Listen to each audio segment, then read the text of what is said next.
दोस्तों, जैसे ही भारत को सुरक्षा परिषद के छठे सदस्य के रूप में शामिल करने की बात संयुक्त राष्ट्र के महासचिव द्वारा किया गया, तब से चाइना और अमेरिका के होश उड़ गए और साथ में उन देशों के भी होश उड़ गए जो भारत के विरोध में बोलते रहते हैं या जो भारत के प्रति खराब नियत रखते हैं।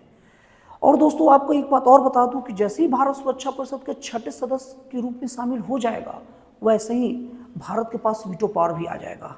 अब दोस्तों, संयुक्त राष्ट्र क्या होता है, सुरक्षा परिषद क्या होता है, वीटो पावर क्या होता है, ये सब चीज़ अभी आगे वीडियो में बताऊंगा। और आप लोगों को बता दूं, आप ये वीडियो को पूरा देखिए, ये वीडियो आपके लिए बहुत ही ज़्यादा काम की होगी।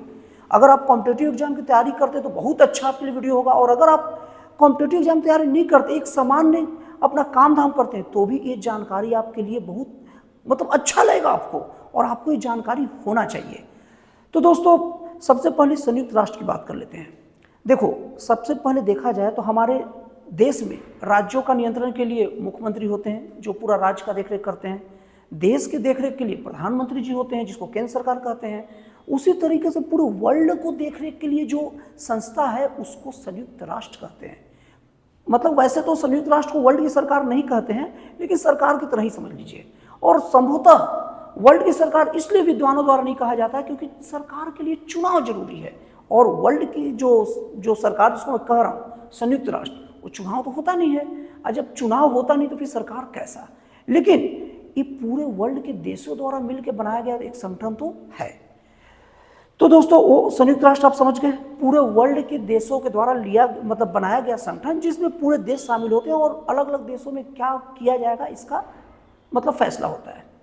अब दूसरा चीज, सुरक्षा परिषद। सुरक्षा परिषद संयुक्त राष्ट्र का एक प्रमुख अंग होता है। सुरक्षा परिषद में शामिल देश ही तय करते हैं कि अलग अलग देशों के प्रति योजना क्या होगी और उसे कैसे लागू करना है।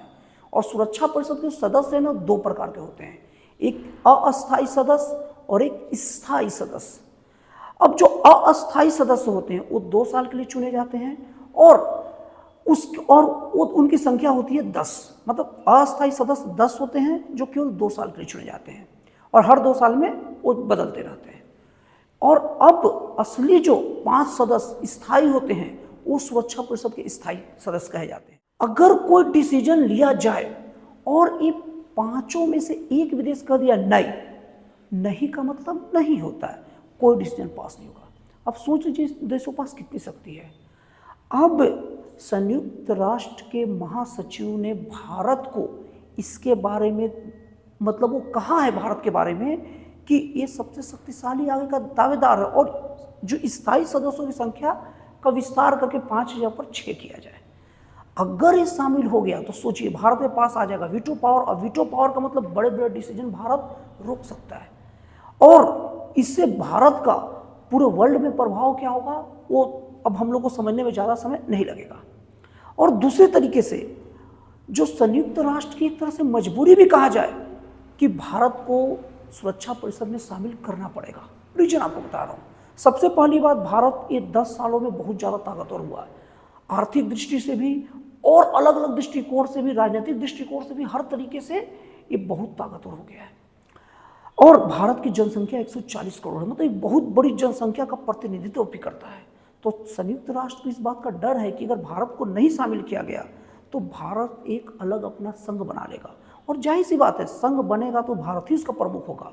दोस्तों, अगर आप देखिएगा दक्षिण एशिया का अगर मैप आप देखिएगा तो उसमें भारत ही सबसे ज़्यादा बड़ा, सबसे शक्तिशाली, सबसे समृद्ध, हर तरीके से सबसे शक्तिशाली देश है।